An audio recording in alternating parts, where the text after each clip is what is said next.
Hi, and welcome back to another one of our videos here about the college process. Once again, my name is Ed Zamora from Principia Prep. Today we're going to be discussing the different options to help pay for the college tuition bill. But before we start, if you'd like, please give us a comment below letting us know what additional content and college processes, whether it be financial aid or admission, you'd like us to cover. And if you'd like to be notified of when new videos are coming out, please click our subscription button below. And if you enjoy the content that we have on the video, please give us a like. It actually does help our channel a lot. Now today we're going to discuss the 3 different ways you can elect to pay for the college tuition bill. The payment plans, using your college savings, i.e. your 529s, or taking out a college loan. We're talking about the pros and cons for all 3 of the different processes and ways to get. But before we delve into the 3 different ways to help pay for college, first we have to discuss the college bill. Now typically the college bill will arrive sometime between June and July. On the bill, you want to make sure to go through the entire thing and make sure, number 1, first thing I always tell parents to look for is the health insurance. Now, by law, each college must provide their students coming on campus with health insurance. Now, if you already have health insurance for your student, very simple. Contact your health insurer and ask them, my students going off to college next year, are they covered? If they are covered, call the school's financial aid office, or essentially their billing office. Let them know that you already have health insurance for your student and will not need the school's health insurance. That way you can reduce the bill right off the bat. Typically the health insurance provided by the college veers in between $1,500 to around $4,000 of cost. So obviously this is a big cost savings if you already have health insurance for your student. Second thing to look for on the bill is, are the financial aid things we're supposed to be getting, the grants, the scholarships, the federal direct loans we're using for the students, are those things already being deducted from the bill we're looking at, so we know whatever monies we need to come up with is the final product, the final number. Subtracted out the financial aid components that already should be in there. If they're not already in there, contact the billing office, ask them when you can expect a bill, or when they'll have an updated bill showing you all the financial assistance you're getting, and if it's not going to be on there anytime soon, what will be the amount after you subtract financial aid from the bill. Now, that being said, with the bill typically comes a brochure or a flyer or some kind of notification from the college indicating their payment plan process. So let's start talking about now the first of the 3 ways to start paying for the college bill: the payment upfront or the payment plan. Now, right off the bat, you can pay the college specifically for the term bill, because when the college sends you a bill in June or July, the billing amount is actually for the fall semester. You'll be getting another bill in December or January for the spring semester. So whatever you're paying is just for half the academic year. Now, talking about the fall bill specifically, you can pay that off with cash, check, or a credit card, which kind of brings up one of the strategies I do see a lot of families utilizing when paying off the term bill. If you do have money set aside for the student's academic term, let's say the fall bill amount, and the college has a credit card option, but they don't have a convenience fee, because a lot of these colleges, unfortunately, do have a convenience fee of anywhere from 1% to 3%.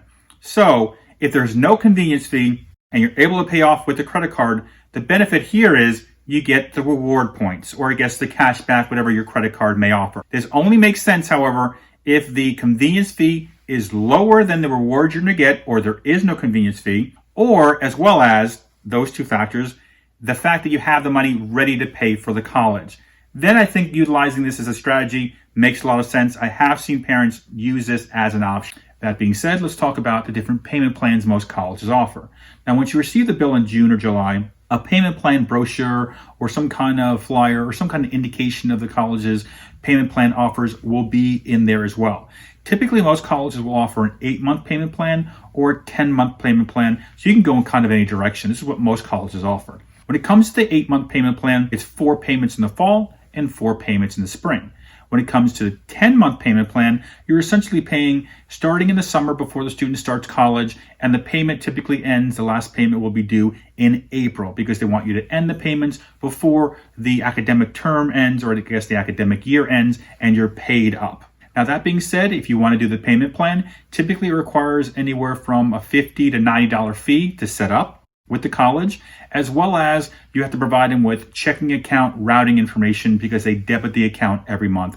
That's typically the way a payment plan works. Now, when it comes to the payment plan, I like using these before I have to start using a loan. One of the reasons I like these is if you have a small amount due. So let's use an example. You have $40,000 due to the college for the year. The college has been generous with you and provided you with $35,000 of financial aid assistance, scholarships, grants, loans for the student, etc. So we have a $5,000 balance. In this case scenario, rather than taking out a loan of $5,000, I would like to see if possible to utilize the payment plan, the 10-month payment plan, and pay $500 a month instead of taking out loans and adding more debt. Now, of course, each family situation is different, so you want to make sure that this is something that's affordable to you. But if it is, this is one way I would consider paying for the college costs, by basically spreading out the payments rather than taking out a loan. You can also consider, in the same scenario, let's just say the college cost $50,000 a year. And let's assume they've given you decent financial aid, but not the whole thing. So you have, let's say, $30,000 in financial aid assistance, leaving you with $20,000 balance. Now let's say you have in college savings $10,000 or $15,000, once again we'll use that number, of college savings available. Before I took out a loan, I would use the whole college savings to reduce the amount down to $5,000.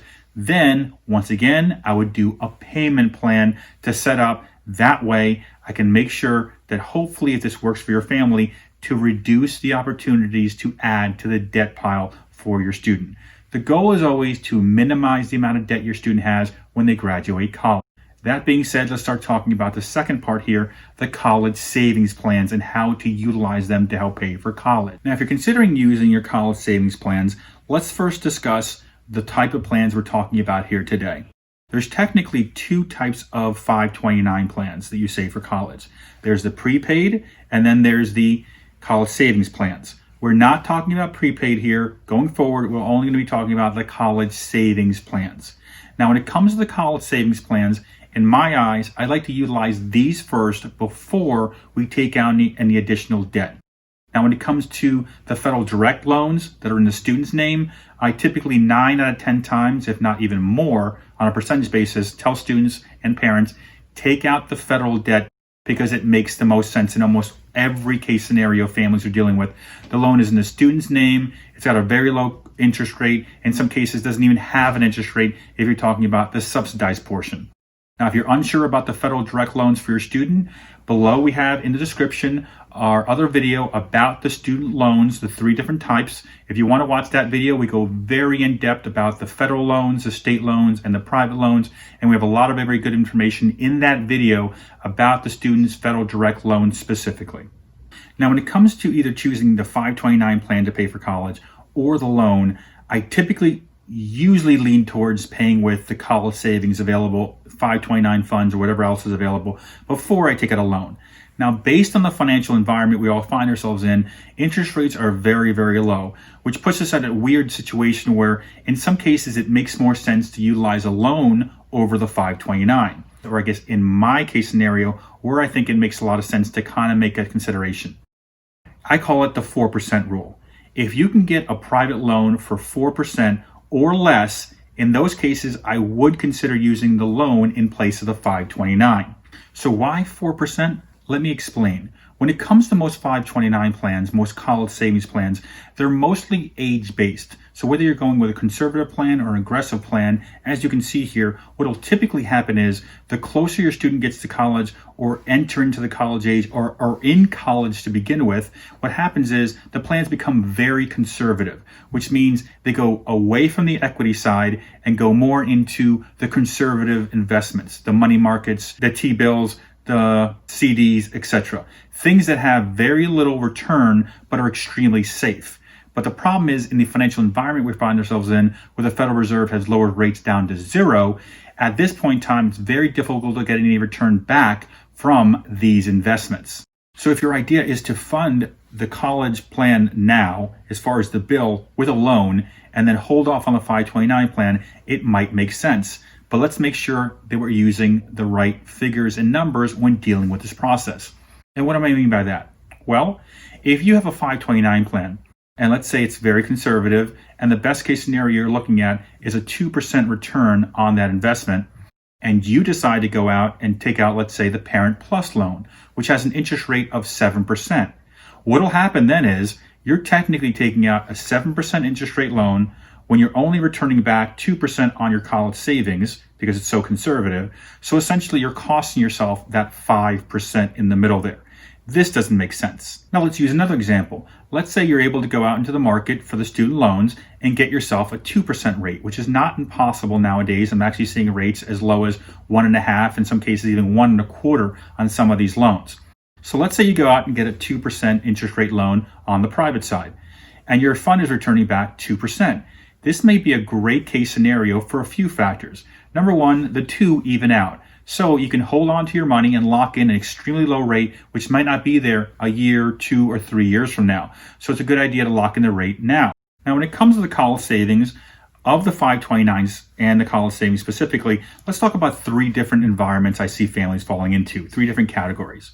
Category number 1, you've overfunded the account, or it's grown way further than you need to, or the student doesn't need as much of the 529 funds because they got a lot of scholarship money or grant money, or something came into play where you have more money than needed. One of the first things I would consider doing is, right off the bat, taking out no loans. Reason being is because taking out loans when you have so much money available doesn't make sense, because if your student graduates and you don't have anyone to pass on the 529 funds to, you're going to get penalized on the gains up to 10%. Okay? Now, another thing to consider is, if you do have way more money than you need, is utilizing those funds to pass on to someone else. Based on the 2017 changes to the plans, the 529s, the college savings plans, as well as the 2020 plans, what I would consider doing is taking out the federal direct subsidized loan in place of just using the 529 funds. Now, you might be thinking, well, Ed, you just told us before, don't take out a loan if you have the funds available.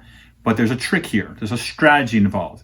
Based on the 2020 tax changes to the 529 plan, you're now able to pay back $10,000, a lifetime amount, $10,000 in student loans. So what I would like to do is, even if I had more than enough money to pay for the college, I still would suggest taking out the 529 money, not all of it, but using some of it to pay back the federal direct loans. And the reason I would take this subsidized federal direct loan specifically is because that loan is being paid for, the interest, by the federal government, so it's not accumulating on itself, which is the best way to go.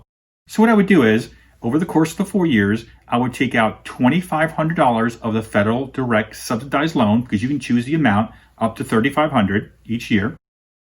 I would take out the $2,500 amount, because that over 4 years is $10,000. Then when the student graduates, they have a 6-month grace period to pay back that loan.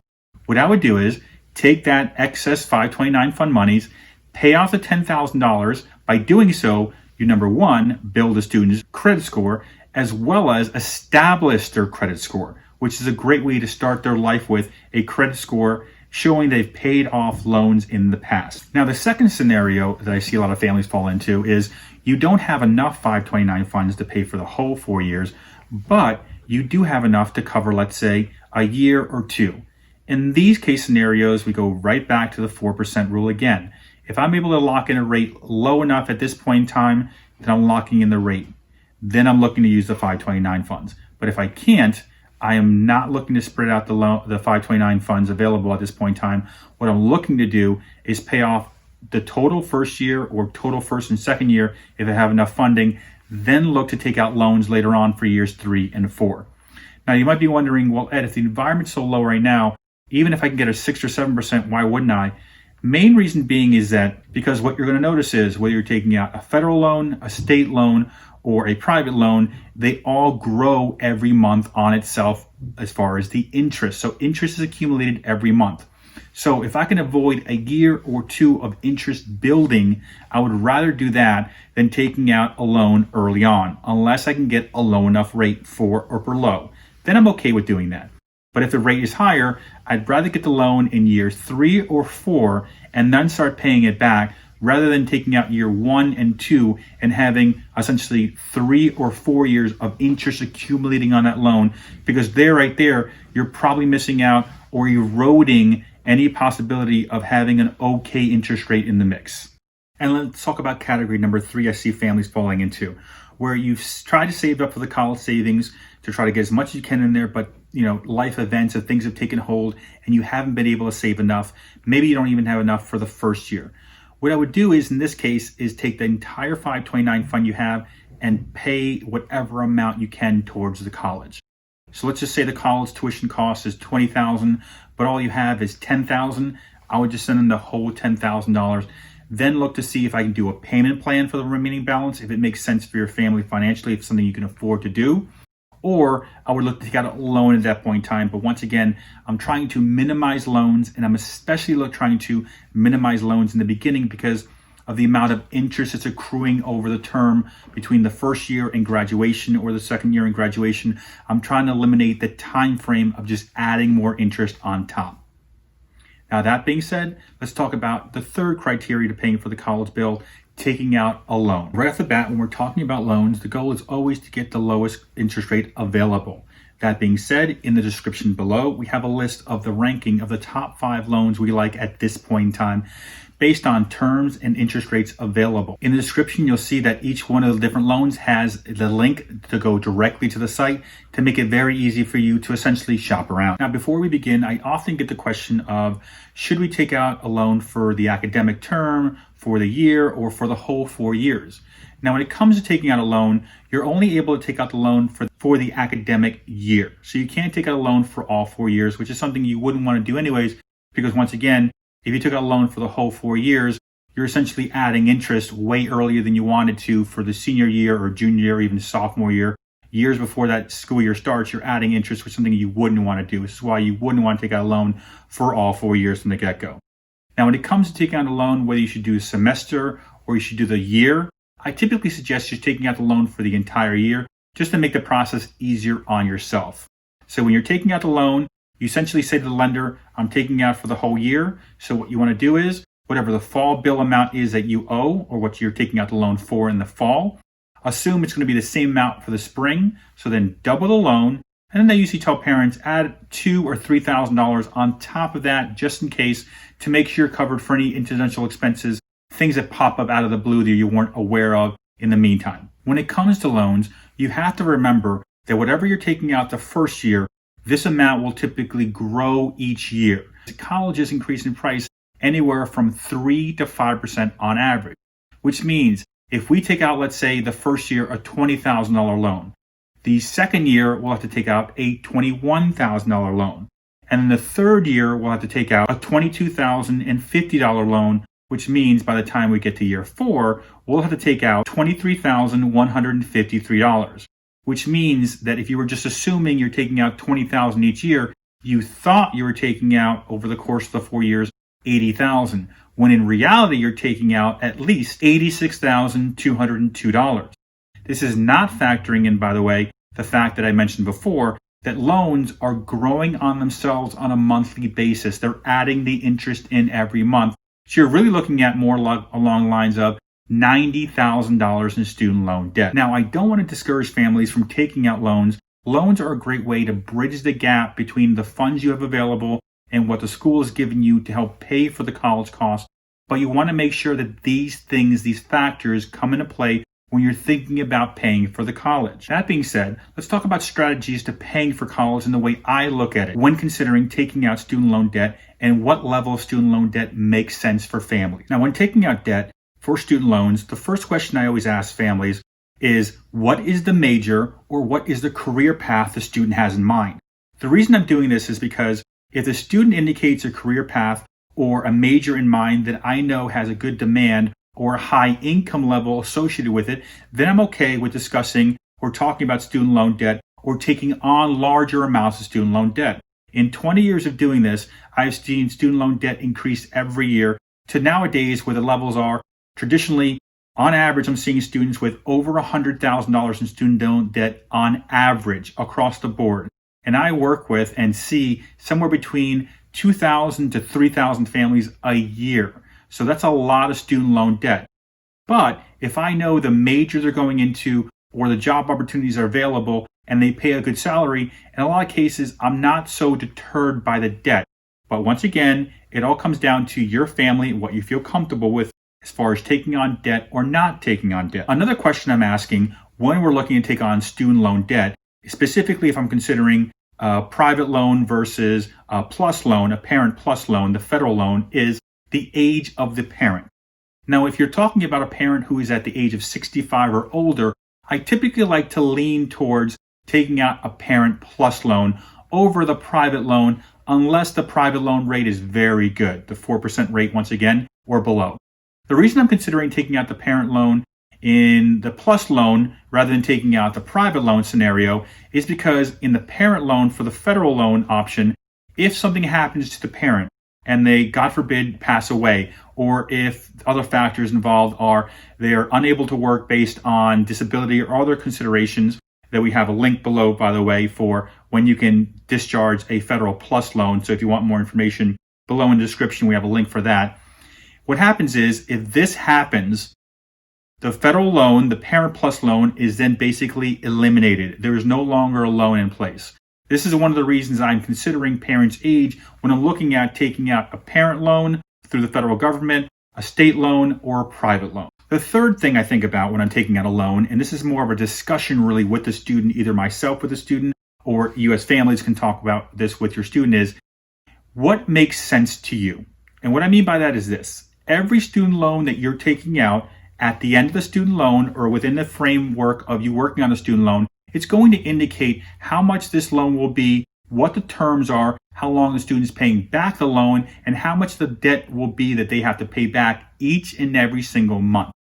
What you want to make sure is, whatever that number is says you have to pay back each month, that your student realizes this amount is going to be multiplied by at least 4 for most families.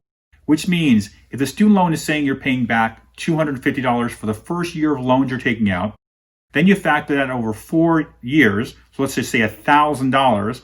I'm not, of course, adding in the extra interest that accumulates over the years. I'm just saying, just basic, we're looking at $1,000 in payments each month. Is this something that makes sense to you as a student? Does it make sense to me as a parent, basically guiding my student? Now, if you know your student's major is going to be in something that doesn't pay more than $30,000 or $40,000 a year for years and years and years, and your student is looking to take out debt that requires them paying back, let's say, $1,500 or $2,000 a month in repayments, then in this case scenario, either the college probably doesn't make sense as far as return on investment, or the amount of loan debt doesn't make any sense as far as return on investment. Because if your student's only making $30,000 or $40,000 a year and they're paying back $2,000 a month in student loan debt, that virtually means that after you take out the student loan debt portion, they have virtually no money to live on. Believe it or not, most students I talk about this with see the numbers when you put them in front of them and let them realize from a numbers perspective, maybe this does or does not make sense. But it's best that you discuss these numbers with students because, once again, the more debt your student has, the more issues they have with paying off that debt, the more difficulty down the road they'll have.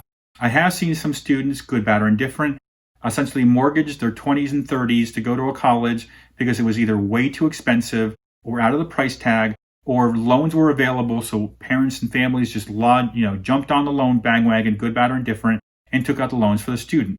Now, I'm not saying loans are a bad way to bridge the gap, but it has to make sense financially for your family. Now, that being said, here are my general rules when paying for the college. Right off the bat, if you have the funds available, I typically will say send the funds in, whether it's a checking account, savings account, 529 savings account plan, a UTMA, UGMA, which we didn't cover today, but we do have other videos about those as well. If you do have the money available, I typically say send the money in. If you do elect to use a loan in place of the money you have available, make sure you're getting a very good rate and locking it in.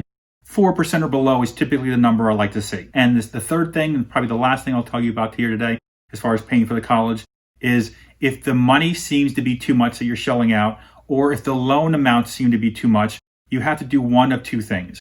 You either have to figure out a way to minimize the amount of debt your student's getting into, whether that be living off campus, or whether that be moving in and staying at home and commuting to the college, or finding ways to mitigate the cost by taking summer courses at the community college at a lower rate. Or the other way of looking at it is you have to find a different college, good, bad, or indifferent, because student loan debt, unfortunately, based on all the changes to the tax code and the federal government making changes over the years, Student loan debt, as far as going into bankruptcy and erasing that debt, is almost impossible. Now, with all that being said, if you do have questions or concerns, or if you have any comments, please leave below any additional videos you'd like us to talk about. As you see here on the screen is our contact information. If you'd want to reach out to us, we do have our phone number as well as our email here. We do assist parents with the entire college process.